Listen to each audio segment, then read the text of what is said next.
After all these years, why does the old soldier still keep his sleeve buttoned tight?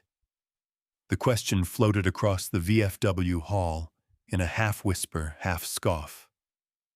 Morning sunlight angled through tall windows, lighting up rows of mismatched folding chairs. The annual meeting had just begun, coffee cups balanced on knees, the smell of baked goods from the church ladies' table clinging to the air. At the far side, Jack Rourke sat straight-backed, shoulders squared the way only years of service could teach.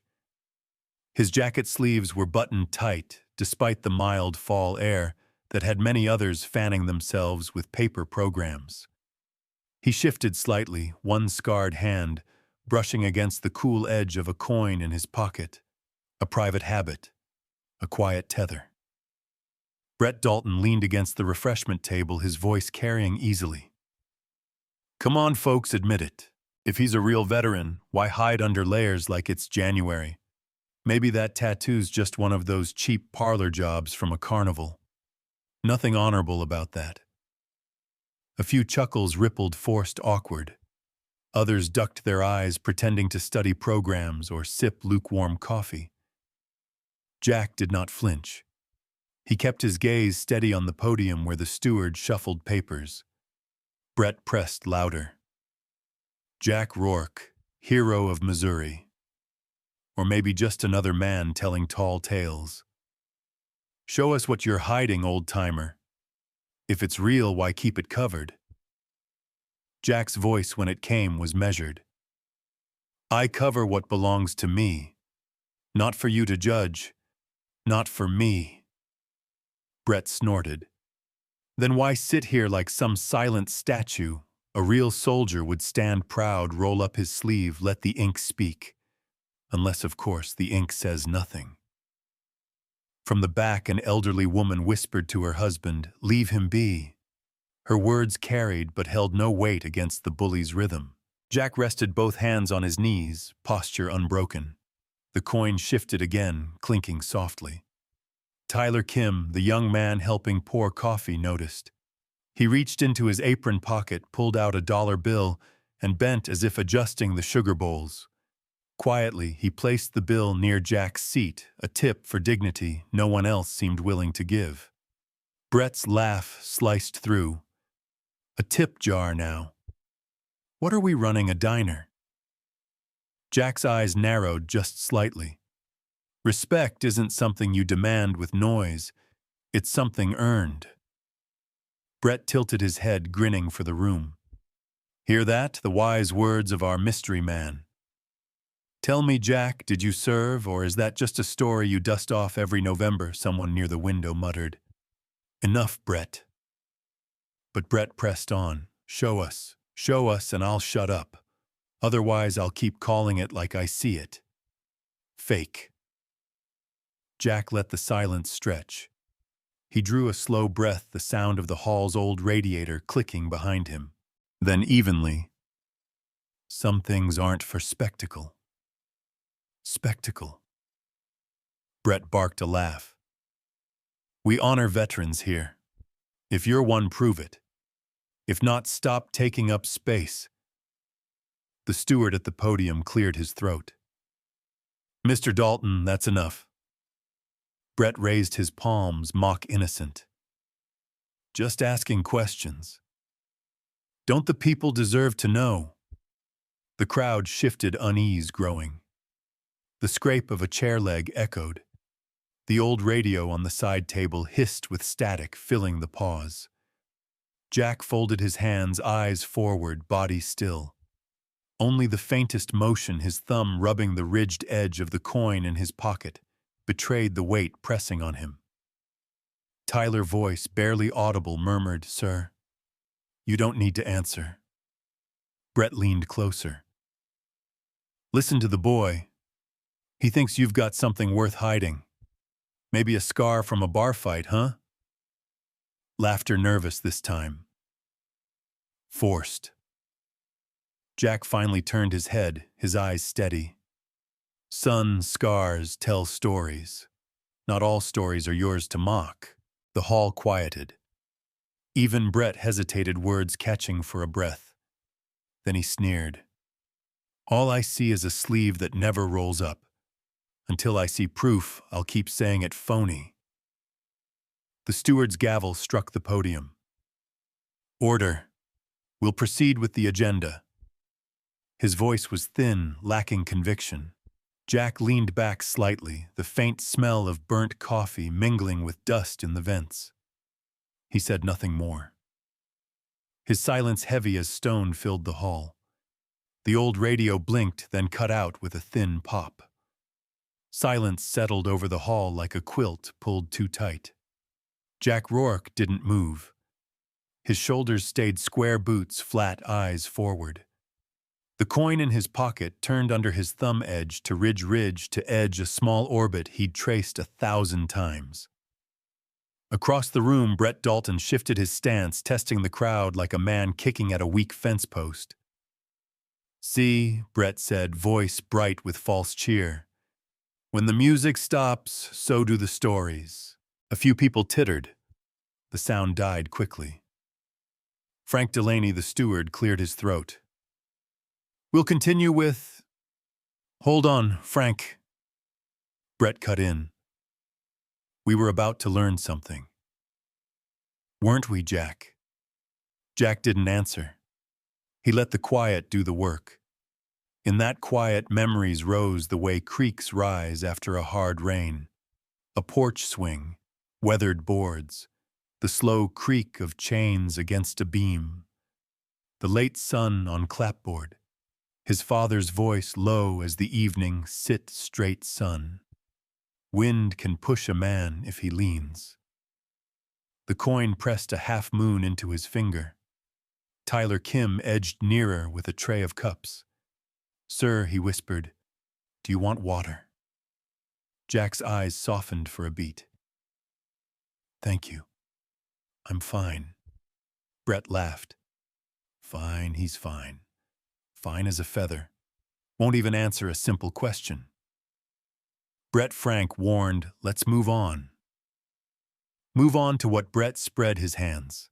Another speech about honor from a sleeve that never rolls up.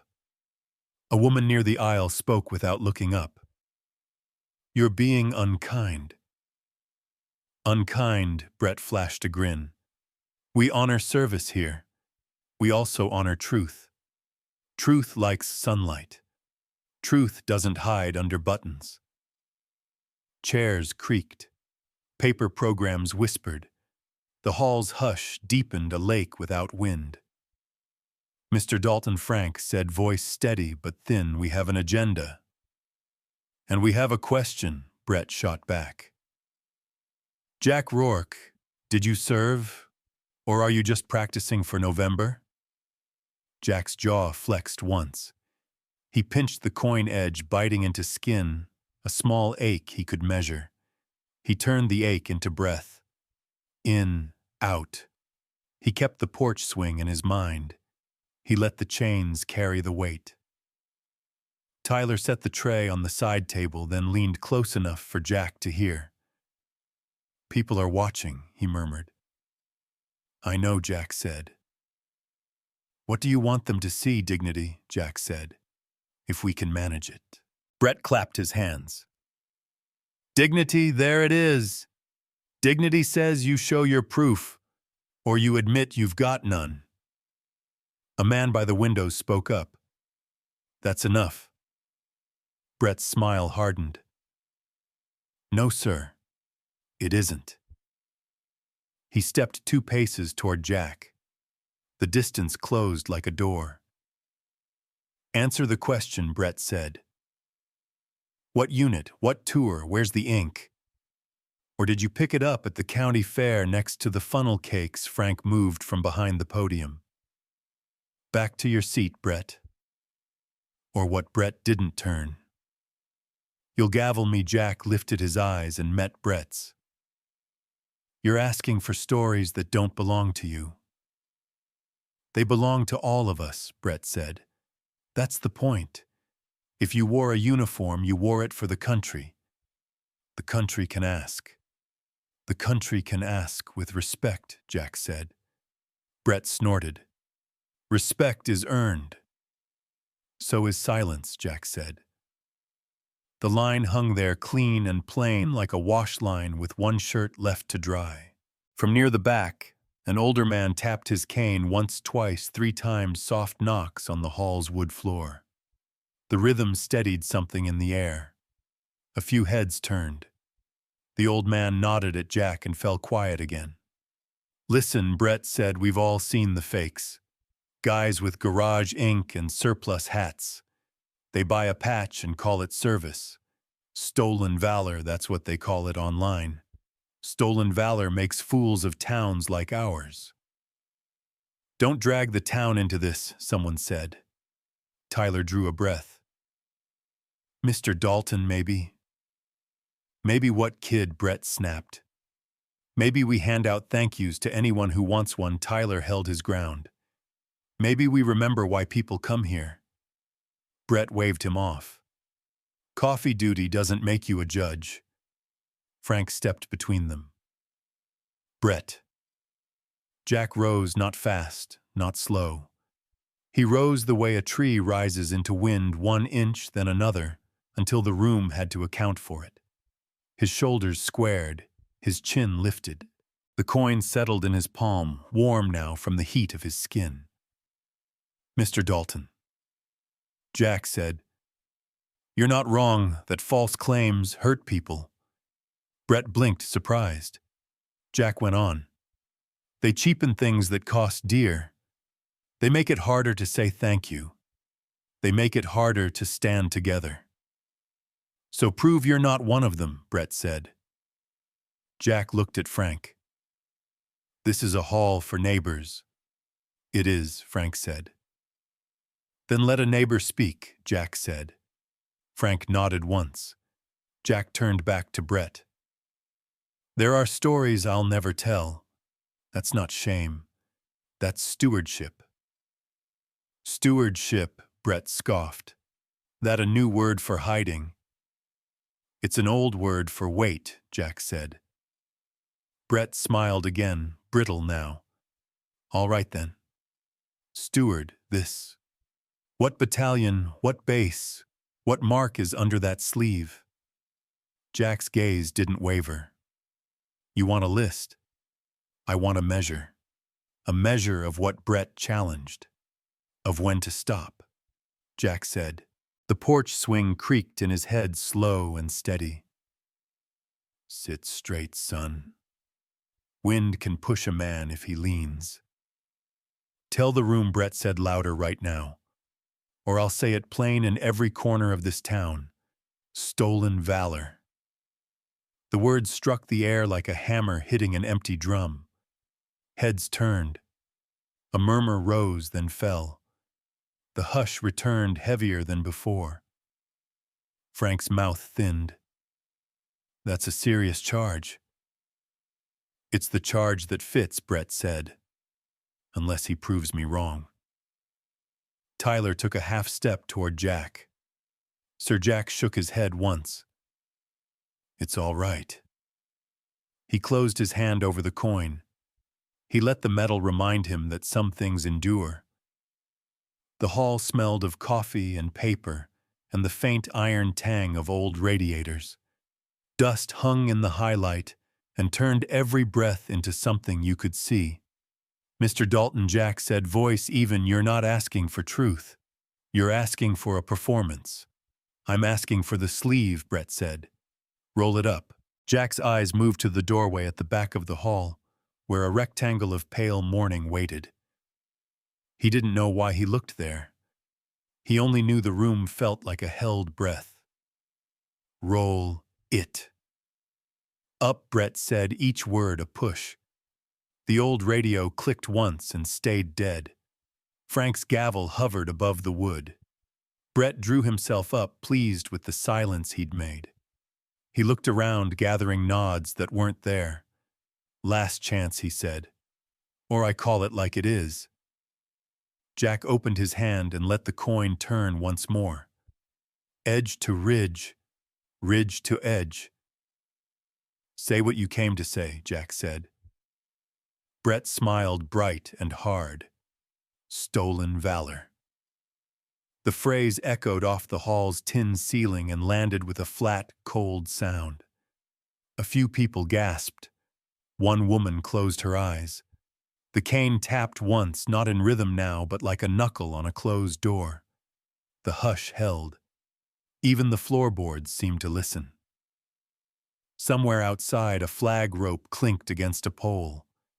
Inside, no one moved. The hush in the VFW hall felt like weather-heavy, close, waiting to break. Jack Rourke stood now, not towering, just steady. His shoulders set chin-level boots planted as if the floor itself asked for proof. In his palm, the coin flashed once when he clenched his fist, just a pinprick of light, here and gone. Brett Dalton moved a step nearer Breath, bright with coffee. "Prove it," he said, savoring the words. "Show your proof." Jack didn't answer at once. He rolled the coin to his fingertips and back again, a slow turn that matched his breathing. Across the aisle, a few neighbors stared at their paper programs as if lines of print could offer shelter. Frank Delaney, the steward, held the gavel at half-mast. "Let's keep this civil." Civil Brett's smile was quick and sharp. "Truth first, then civil. That's the order."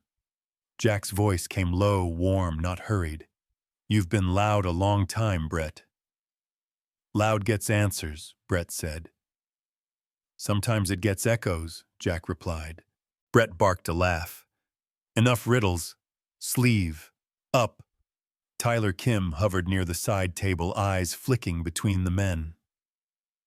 "Mr. Dalton people are uncomfortable. They're curious," Brett corrected. "They're tired of pretenders." "Curious isn't cruel," Tyler said. Brett waved him off without looking. Nobody asked the coffee cart. The cane tapped 1-2 near the back. Earl Bennett, who still walked the morning line at the post office, cleared his throat. "Son," he called, and the hall turned toward his voice. "You ever stand in a long line where folks know each other by the way they hold a package? We do that every week." Brett didn't turn. "What's that got to do with anything?" Earl took another step, cane finding its rhythm. "You learn patience there. Envelopes, money orders, stories that don't fit on a stamp. Sometimes a man says less because more won't fit the window." Murmurs ran soft as wind in barley. The cane set the beat knock, knock, knock. Brett shrugged. Cute speech, still not proof. Jack studied Earl a second, then looked back at Brett. "You want a list? A list won't persuade you." "It'll shut me up," Brett said. "No," Jack said, gentle as a porch swing moving on its own. "It will only move your mouth to another place." Brett's eyes glittered. "Then stop me another way. Roll it up." Frank stepped down from the dais. "Back to your seat." "Make me," Brett said. But he didn't move. The hall tightened. Even the old radiator seemed to hold its heat. Somewhere outside, the flag rope ticked the pole metal on metal, a thin clink that threaded the silence. Tyler spoke again, careful. "Mr. Rourke, is there anything you'd like said on your behalf?" Jack looked at the boy and gave a small nod of thanks. "There's a difference between privacy and pretense," he said. "One guards a life, the other steals one." Brett spread his arms to the room. "Hear that poetry? He's got lines, folks, but not the one we asked to see." "Enough," someone near the window said. "He doesn't owe you." "He owes the truth," Brett snapped. "The truth doesn't owe applause," Jack said. Brett took the last step, the two men only a breath apart now. "Prove it. Show your proof." Jack's jaw ticked once. The coin warmed in his hand until it felt almost alive. He remembered a summer porch and a father who had more silence than sentences. "Stand straight," the old voice said, "or the wind will say you for you." He opened his fist and let the coin rest on his palm. It caught the hall light again, brighter this time, a quiet flare. "What's that?" Brett scoffed. "A trinket." "A reminder," Jack said. "Of what?" Brett pressed. "Of what outlives noise," Jack said. Brett smirked. "I'll translate nothing." Earl's cane tapped once more, firmer now. He lifted his chin. "At the post office," he said, "we don't tear open letters at the counter to prove they're worth the stamp. We trust the sender enough to let the message come in its time." Brett rolled his eyes. "We're not licking stamps here, old-timer." Earl's wife, May, turned slightly in her seat. "We're tending neighbors," she said. "Neighbors," Brett repeated, tasting the word like it might break in his mouth. "Then a neighbor can answer a simple question." Frank drew a breath to speak, then let it go. The gavel stayed suspended, not quite a threat, not quite a promise. Tyler tried one more time, voice barely above a radio hush. "Mr. Dalton, please." Brett didn't look away from Jack. "Proof." Jack's eyes didn't blink. "You're chasing spectacle. I won't give it to you." "Then I'll name it," Brett said. "Fake. Fraud. Stolen valor." The last phrase struck the ceiling like a thrown coin and came down flat. A few people gasped. One program fell and skittered under a chair. The room felt colder, though no window opened. Jack lifted his chin a fraction.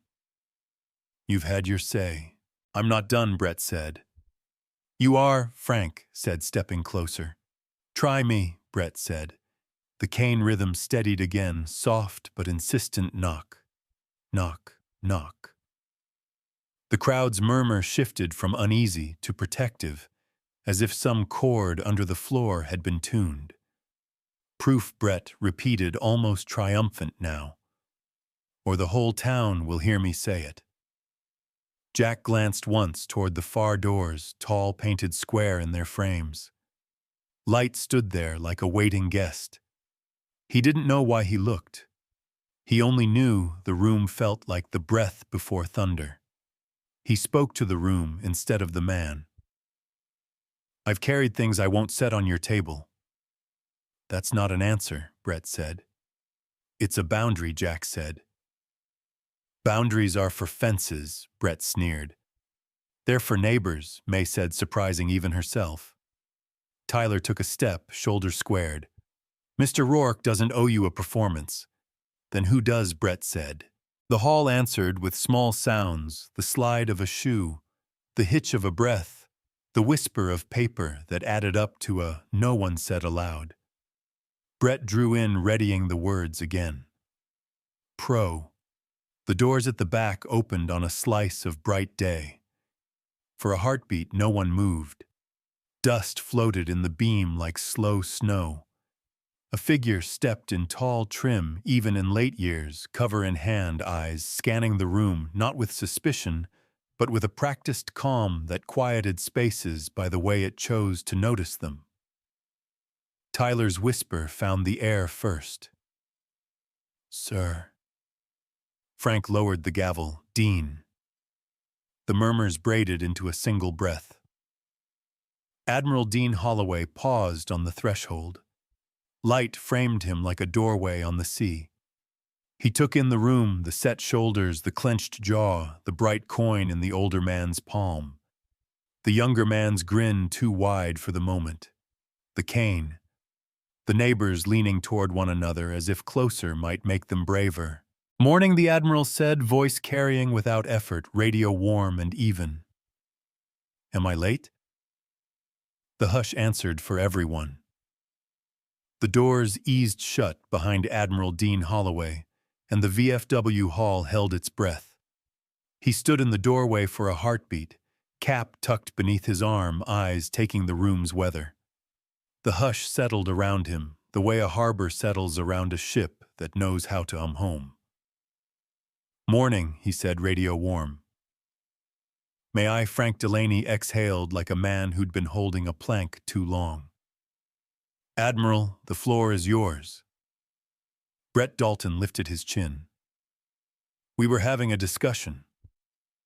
A loud one, the Admiral answered, not unkind.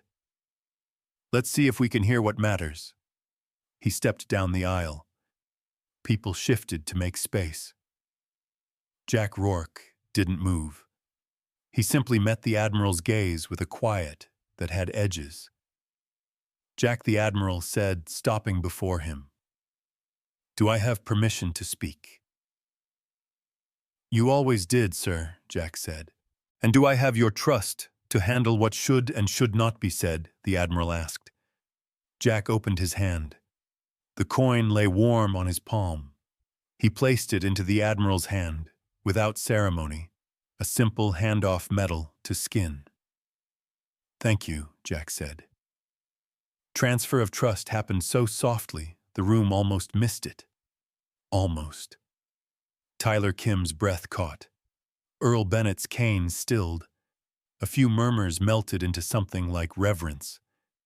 Brett scoffed, but his voice came smaller than before. A coin. That's your proof. It isn't proof, Jack said. It's weight. Proof has a way of showing itself, the Admiral said. He turned to the hall. Before I say a word, I want one thing plain. Nobody owes anybody a performance. He looked at Brett. No one. Brett smirked. Then why are you here? Because I was asked to attend by neighbors, the Admiral said. And because sometimes a story won't be dragged, but it will come when called with care. He set his cap on the side table. The room remained a still pond. He unbuttoned his cuff with hands that had done harder things, then folded the fabric once, then again. The cotton whispered.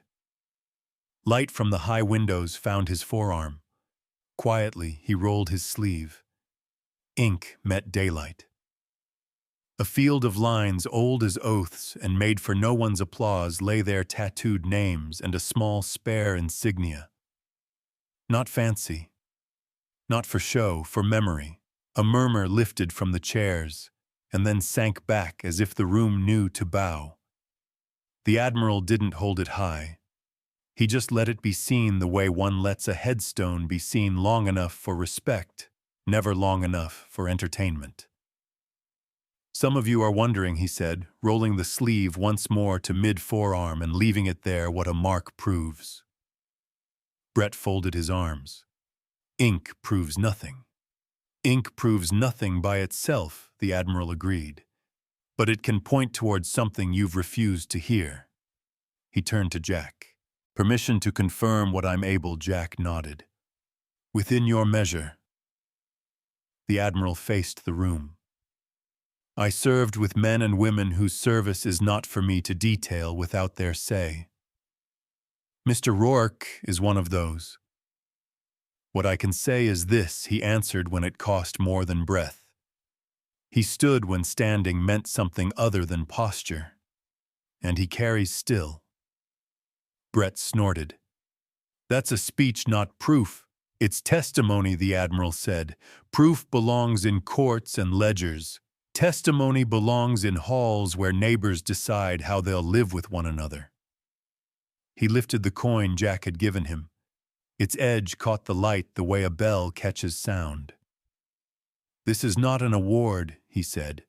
It's a token. Some receive such things formally. Some find their way into a pocket, without paperwork, past one to another, when words are too small.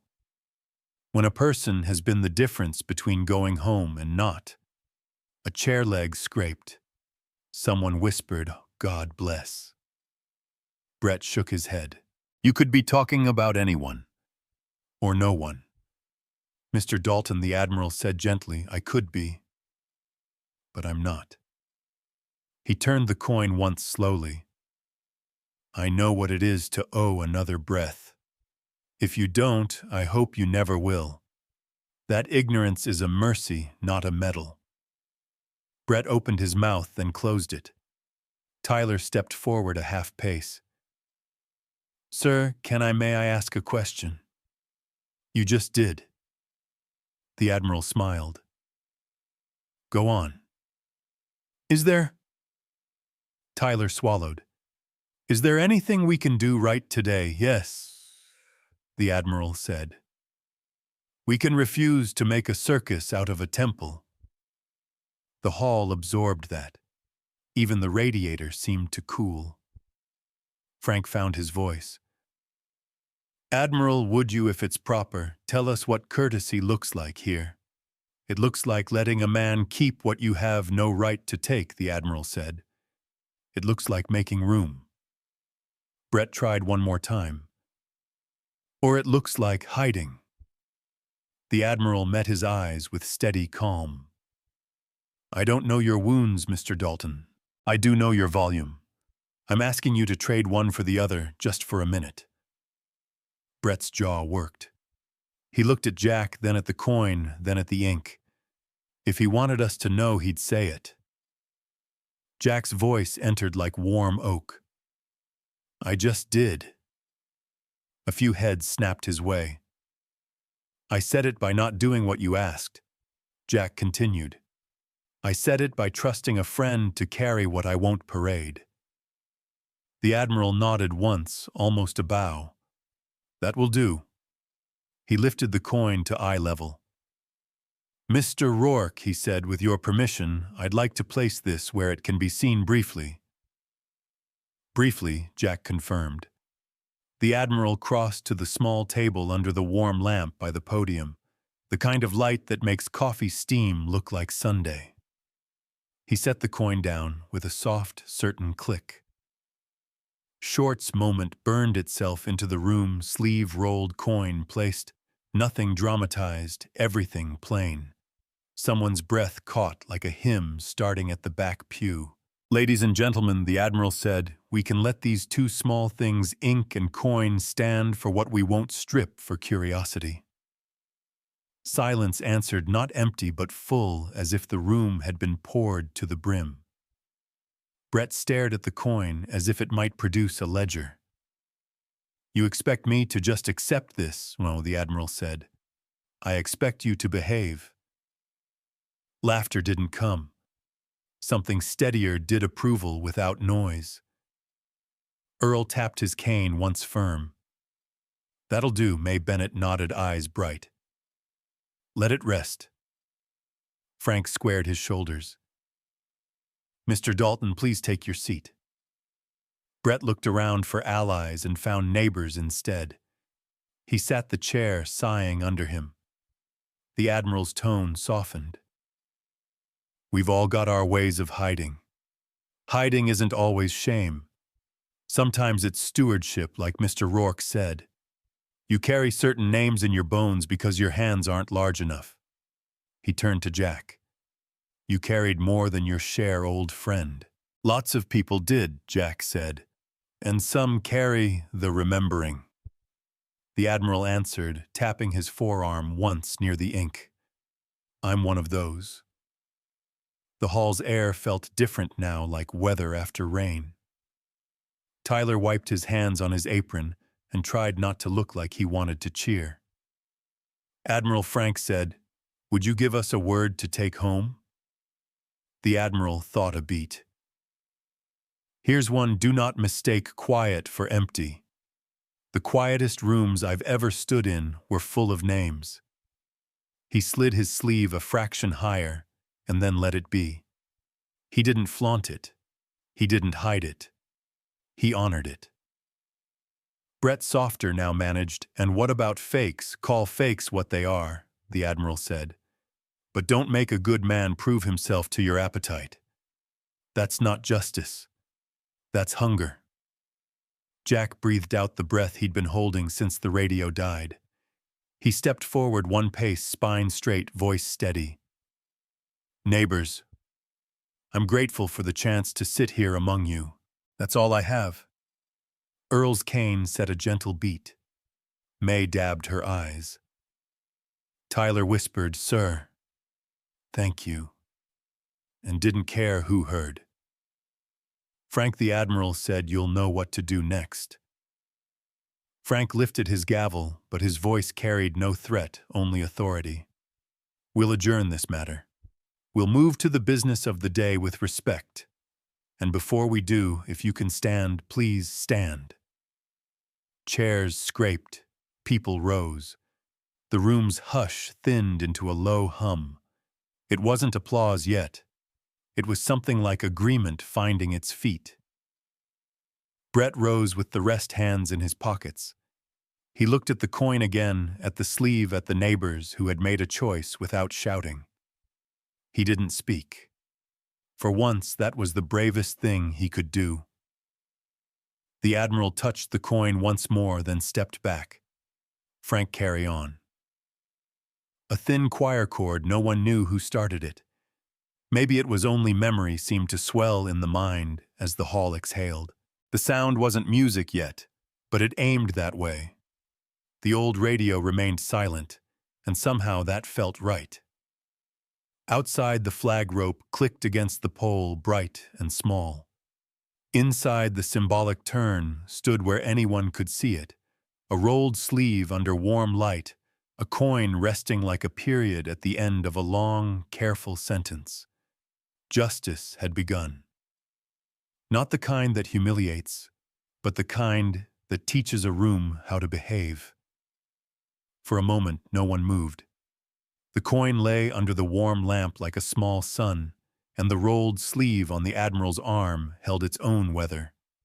Then the room remembered how to breathe. Frank Delaney lifted the gavel. "We'll resume business," he said, voice steadier now.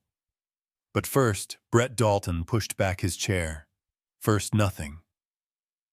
Mr. Dalton," Frank said, quiet as a closed door, "you're done." Brett blinked. "Done." "Take your seat," Frank said, "or take the exit." A murmur gathered, not harsh, just certain. Earl Bennett's cane tapped a slow count. May folded her program like a prayer. Tyler Kim stood near the lamp, hands clasped to stop their shaking. Brett glanced at the sleeve, at the coin, at the faces that had turned from spectators into neighbors. "You can't just," Frank nodded toward the doors. "Please." Brett looked for laughter to climb back on, and found only plain faces, the kind that hold harvests and funerals without complaint. He swallowed. "This is ridiculous," Sir Tyler said gently. "We're trying to be better than we were 10 minutes ago." Brett's mouth tightened. "And you, coffee boy, think you're the conscience here?" "No," Tyler said. "Just part of the crowd learning." Applause began in a corner, one pair of hands that wasn't afraid to be first. Another joined, then another, the sound building like rain finding a roof. It wasn't a cheer against a man. It was a sound for a way of being.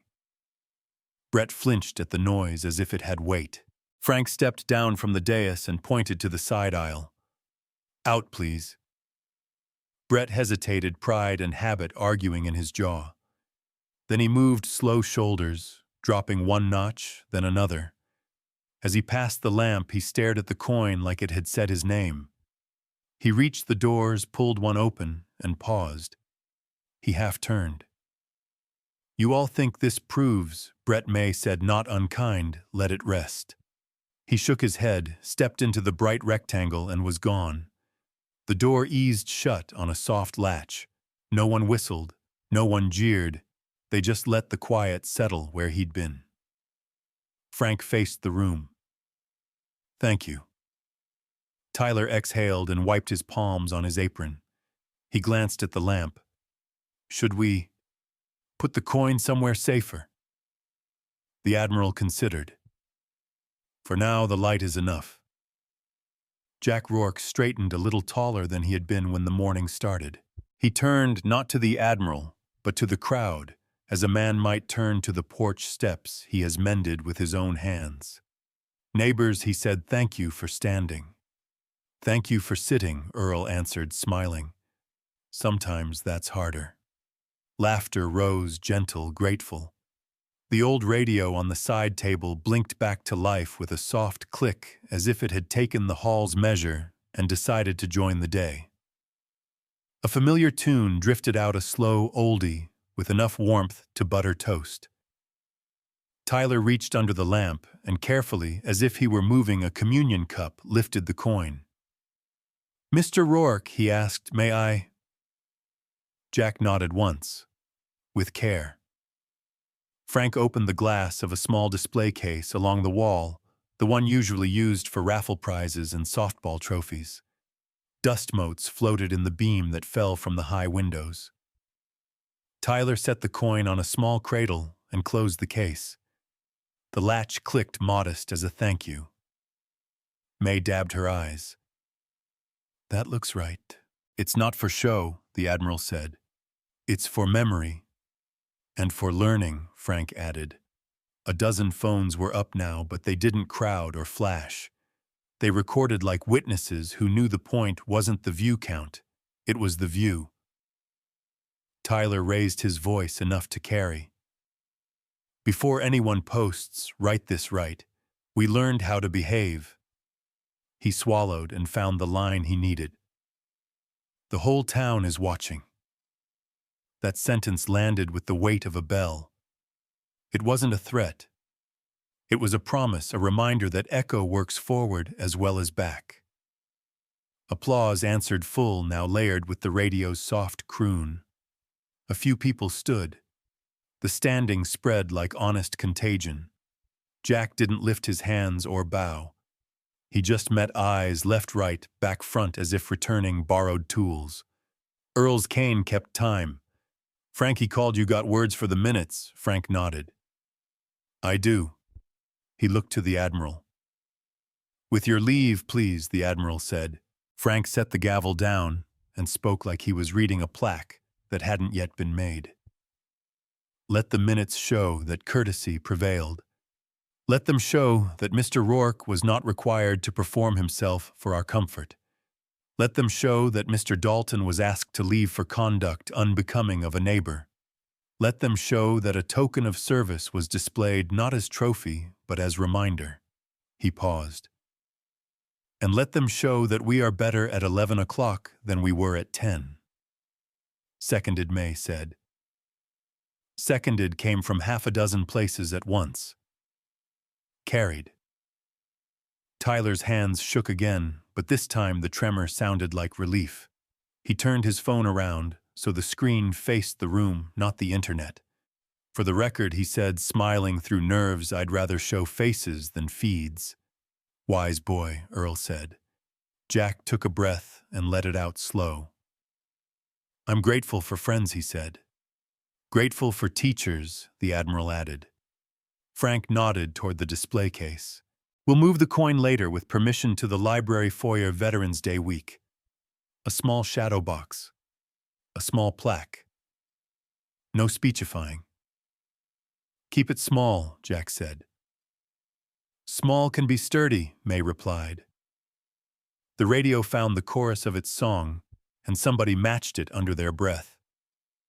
Hands settled on shoulders, the way hands do when rooms stop being rooms and become communities again. Tyler stepped beside Jack. "Sir," he asked, "may I stand with you a second?" "You just did," Jack said, smiling with his eyes. Tyler faced the crowd. "Folks, we don't clap for everything, but we can clap for this." Applause rose again, clean, rhythmic, the kind that doesn't need to be led. It spread to the hallway, and if you listened, past the door into the day. A flag rope clinked in time outside like a metronome set to neighborly. Frank lifted the gavel only to lower it gently.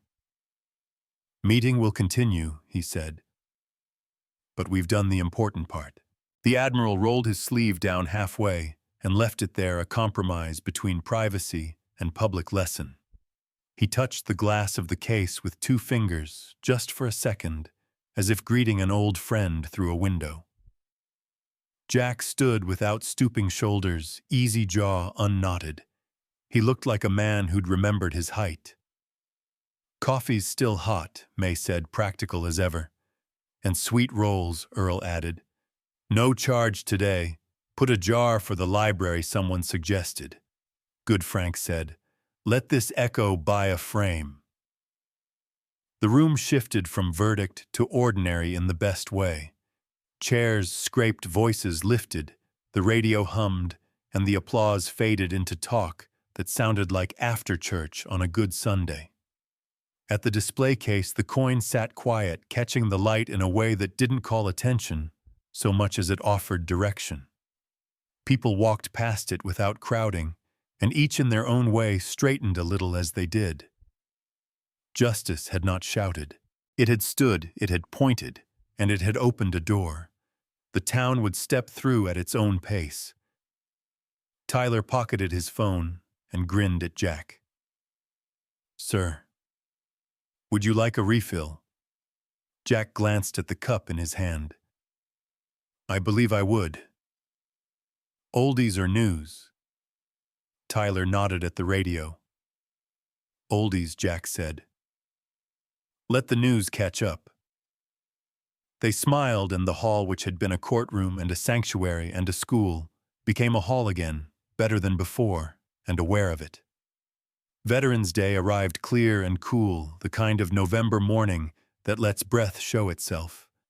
The town library's foyer smelled of polished wood and old paper, of wool coats shaken free of cold air.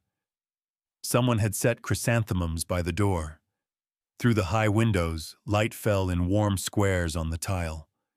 The new board hung waiting on the east wall, maple, simple, perfect. Beneath it, a small shadow box rested, glass catching the day. Inside lay the coin, steady as a compass. The choir gathered near the circulation desk, scarves tucked in hymnals open. A bell from the church across the street tolled the hour, each note rounding the edges of the morning. People stood shoulder to shoulder, elder and youth stroller, and cane faces set not for spectacle, but for thanks. Frank Delaney stepped forward with a paper in his hand, and only a little tremor in his voice. "We've come to dedicate a small thing," he said. "Small like a nail that holds a roof, like a hinge that lets a door open, like a word that makes room. We will keep it small on purpose." He looked toward Jack Rourke. "Mr. Rourke, if you will." Jack moved from the second row. He didn't stoop. He didn't rush. He placed his palm against the maple board, as if greeting an old post on a porch that had never fallen. Tyler Kim stood at his right, chin up. On Jack's left, Earl Bennett rested both hands on his cane, his wife May close beside him. The choir director lifted a hand. A single note hummed soft round as the room settled deeper into itself. Jack cleared his throat. "These are names," he said, the words low and radio warm, "and names are work." He unfolded a card that had been folded so often, the crease behaved like memory. He began to read, the measured, respectful, one name, then another. The room carried each gently, a human chain, passing weight, hand to hand. With each name, Jack's fingertips traced the plaque's edge, a litany of wood and breath. When he finished, he let the quiet stand. He lifted his hand, and just for a second, pressed 2 fingers to the glass of the shadow box, the coin shining under its small lamp. Tyler whispered, "Sir." Jack nodded. "Go ahead." Tyler leaned to the side so a cluster of school kids could see. "It's not a trophy," he told them. "It's a reminder." Earl tapped the tile lightly, a cane's amen. May dabbed her eyes and smiled at nothing and everything. From the vestibule door came a pause, then a figure stepped in, hat held, shoulders smaller than memory. Brett Dalton hovered, a heartbeat at the edge, unsure as a man at a wrong door. He wore a volunteer badge from the Veterans Center, the ink smudged by work. Paint freckles marked his cuffs. He waited until Tyler caught his eye. "Can I help?" Brett asked, voice quiet enough not to tilt the room. Tyler glanced to Frank, then to Jack. Jack's answer was a nod that understood more than permission.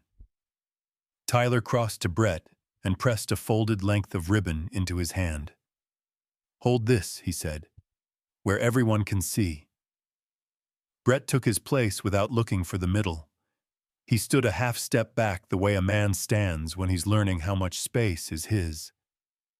The choir began a hymn older than any of them, not loud but whole. The bell across the street joined on the third line as if two neighborhoods had found the same key. Frank read a brief dedication, 30 words that behaved themselves, and closed his paper. "Mr. Rourke," he said, "would you do us the honor?" Jack reached up and lifted the small cover from the shadow box. The hinge sighed, polite as a library whisper. He didn't take the coin in his hand. He left it resting where it was, the way you leave a stone where it belongs, by a creek you love. He touched the plaque instead, just a brush of his fingertips across maple, then let his hand fall. "Some things," he said, "we don't move. We let them hold us." Brett swallowed. He stopped, tried again. "I was wrong." No one rushed to fill the quiet. The choir hummed its chord under him like a floor that doesn't give. "I thought loud meant strong," Brett said. "It doesn't." He looked at Jack, then at the coin, the board, the crowd that had refused to be an audience. "If you'll have me, I'll keep showing up." Earl's mouth tipped into a half smile. "Showing up is the work," May added, "and the proof." Brett nodded and stepped aside, less in defeat than in joining. The director gave a small cue, and the choir built their harmony one voice at a time. The sound filled the foyer, without swelling beyond its borders, a measured mercy. Children leaned into it. Veterans closed their eyes. The library clock ticked in time with the bell, and the winter light deepened a shade. Tyler lifted his phone, then lowered it. "I'll remember it better if I carry it," he whispered. Frank set a small brass plate beneath the board. He read aloud what was engraved there, quietly, just once. "Let this house keep our names and teach our manners." Jack drew a steadying breath. He looked across the faces, neighbors who had been a courtroom, a sanctuary, a school, and found them all the same and better. He rested his palm flat against the maple, and for the first time that day allowed himself to lean just an inch into the thing that would not move. The choir thinned their cord to a thread and tied it off. The bell rang a final note. Outside, leaves hurried down the sidewalk like small brown envelopes finding their address. Tyler whispered to Brett Coffee at the center after, "We could use another pair of hands." Brett's answer was simple. "I'll be there." Jack glanced at them, something like sunlight passing in his eyes, then turned to the board one last time. He traced the first letter of the first name with his fingertip, as if teaching himself how to write it again. He spoke to the room, but it felt like speaking to the town, to the state, to the long line of mornings that would come after this one. His voice did not rise. It did not need to. Everyone deserves a second chance. The library foyer settled into a warm hush, winter coats draped over chairs, and the faint scent of polished wood rising with each breath. Jack's quiet gesture at the plaque, paired with the coin glinting under glass, reminded the town that justice had been served not by noise but by neighbors willing to stand together. True kindness, they learned, is like a lamp in a winter window, steady, modest, and guiding, even those who once stumbled in darkness. Outrage had been answered not with cruelty, but with the courage to protect dignity and to welcome change when it came humbly. In the years ahead, the board and its plaque would remain, and people in that town would carry themselves a little straighter now.